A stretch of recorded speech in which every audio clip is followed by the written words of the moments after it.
Hello friends, Tanya here for Trinity Stamps, and today we're going to foil on some black and white pattern paper. This is from the black and white Slimline pattern pack, and I am taking one of the designs, the hearts here, and I have some shattered glass rainbow deco foil that I've had in my stash for a while. I recently bought a laminator, and now I need to foil all the things. So I'm going to take these two pieces, and I am going to foil them in my laminator, because you can take any of these black and white pattern papers from Trinity Stamps and foil with them. Look at that. It's like magic. I love that reveal of pulling that foil back to see what you have transferred across.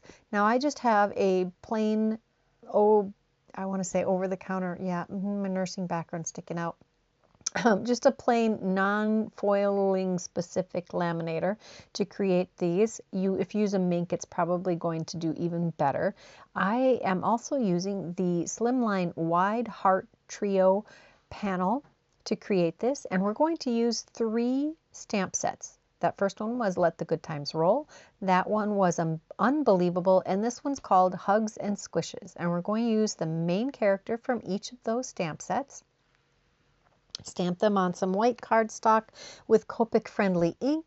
And we're also going to, while here I show you that I stamped it in black, but I'm going to actually stamp it in Versamark and heat emboss the Hugs and Squishes sentiment on a black piece of cardstock. I'm using some greens here to color the little swamp creature, and I am going to color the rainbow unicorn in just a pink, pale purple, and a teal, and a little bit of gray, like I think it's a cool gray for the body. And I did leave the coloring in. A lot of people like to watch the coloring, but I did speed it way up. If you need to slow it down, you can change the speed of the video in your settings, so you can slow it down and watch it a little slower. I'm using some darker grays to do her hooves, and the muzzle gets a little bit more gray, and I believe the horn gets just some sparkle later with some Clear Wink of Stella.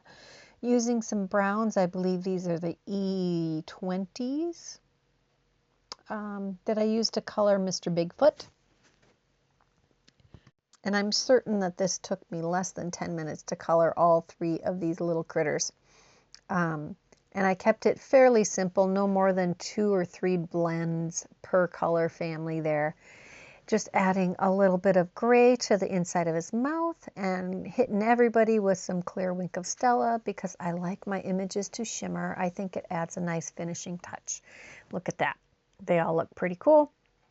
Just going to use their coordinating dies to die cut them. I was not able to cut them all on the first pass, but I don't think you need to watch me cut all of them. They do cut beautifully. I love that they have coordinating dies, because if there's a die, I'm going to use it.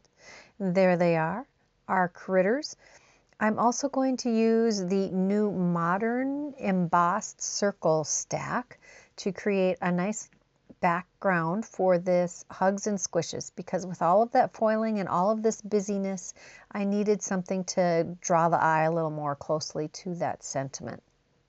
And this is some Inca Gold iridescent mirror card from Tonic Studios that I'm using there. I do have, I think it's 2 or 3 layers of cardstock die cut with the same wide heart trio die, cover plate die.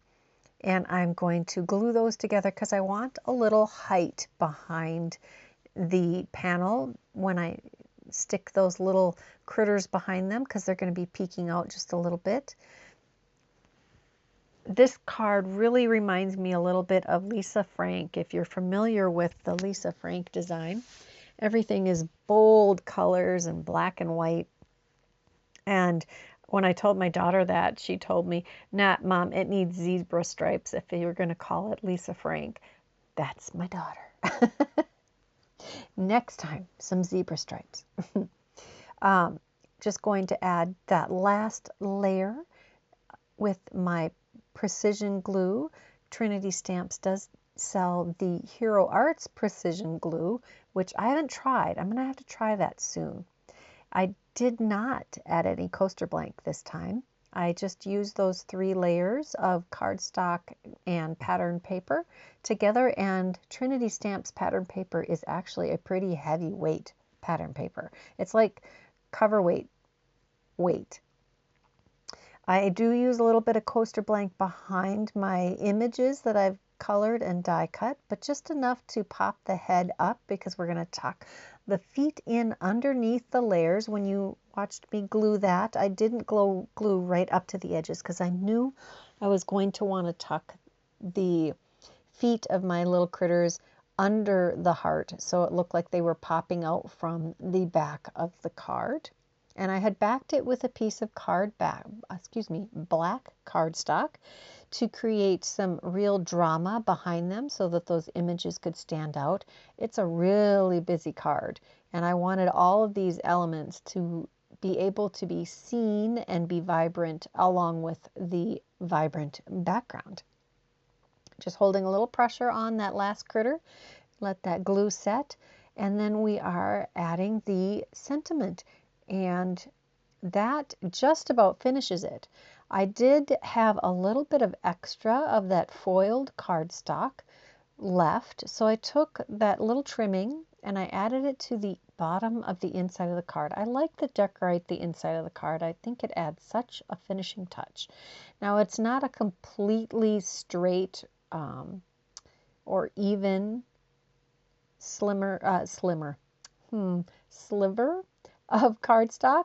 So I am going to flip the card base over and trim it off to make it all nice and even. I didn't want a crooked edge, so I just eyeballed it. Yes, I can still eyeball it pretty well. I tried to cut that way and it didn't work. I had to flip it and cut it from the other direction. And that is the card. I hope you enjoyed this card. Check the description box below for all of the supplies that I used, and make sure you're subscribed to this channel. I hope you come back again soon and that you enjoyed this video. Leave me a comment. I love to hear what my watchers have to say. All right, until next time, have a good day. Bye-bye.